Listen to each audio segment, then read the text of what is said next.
For the first time tonight, the Robbinsdale School Board is hearing recommendations to fix its financial crisis.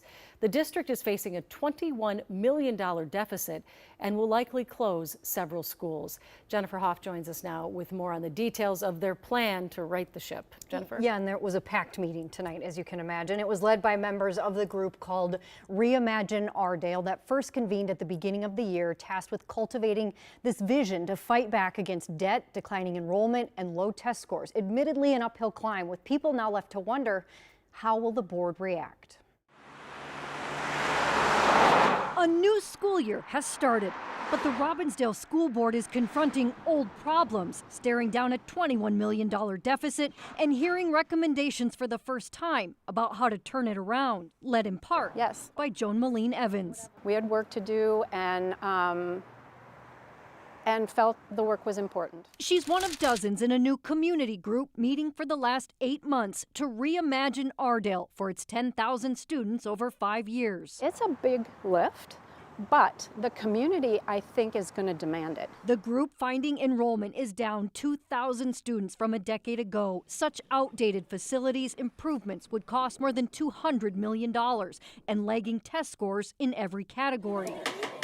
Tasked to also figure out how to fix that, presenting a nearly 40-page report to the board, the superintendent calling the process collaborative. I've never entered a process so open to trusting that the outcome would be based on the collective. The group's suggestions are wide-ranging, including building 1 new high school rather than having 2, closing up to 3 middle schools and 6 elementary schools, and focusing on arts and science programming. Decisions ultimately up to the board that Moline Evans describes as difficult, radical, and necessary. I think the real question is will the board have a strong vision for the future?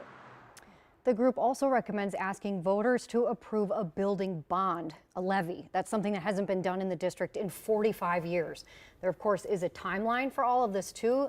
And that's really dependent on this. The board has to give the state a plan by January, the end of January, to detail exactly how it will get out of all of this debt.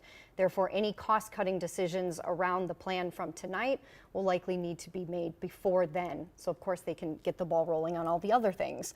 And only one board member would give me reaction to all of this plan tonight, saying she supports this and says this is the first time they have seen a real clear path forward as a more destination district for folks. Well, and you have to have courage as board members too, because they are going to have to make unpopular decisions no matter what they do.